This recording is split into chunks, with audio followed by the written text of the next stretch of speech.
Kidlat News Updates.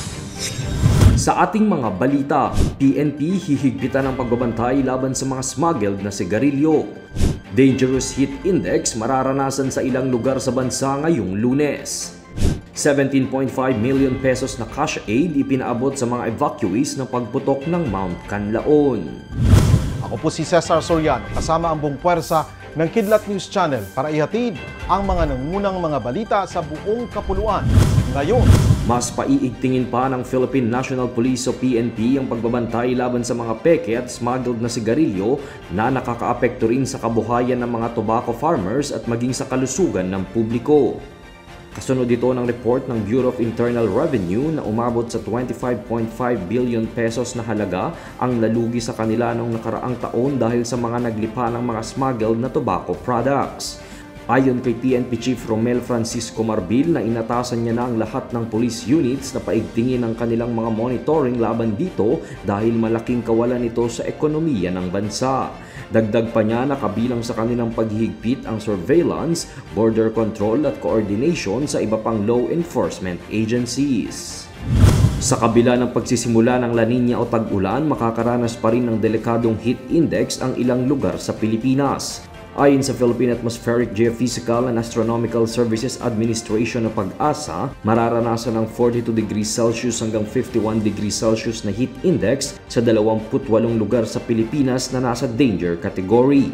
Kabilang na nga dito ang Apari, Cagayan at Abukay sa Bataan na makakaranas ng 48 degrees Celsius na heat index. 46 degrees Celsius heat index naman ang posibleng maranasan sa Dagupan City sa Pangasinan, Tuguegarao City sa Cagayan at Kasiguran sa Aurora.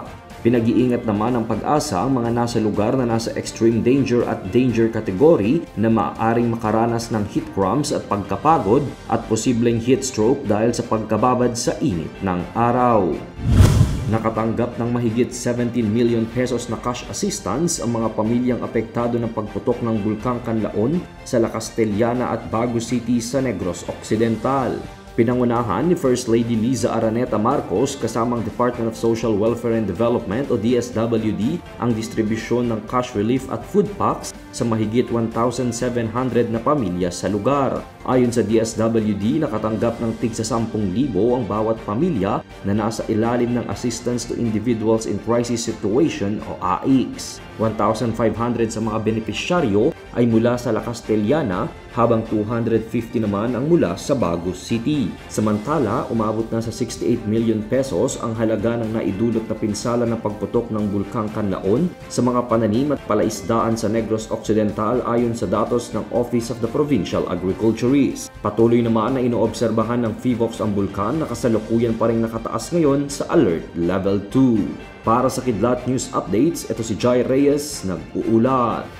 atin niyo pong natungayan ang mga headlines sa mga nakalipas na oras. Manatili nakatuto para sa susunod na updates at breaking news. Ako po si Cesar Soriano, kasama nyo sa bawat pagputo ng balita.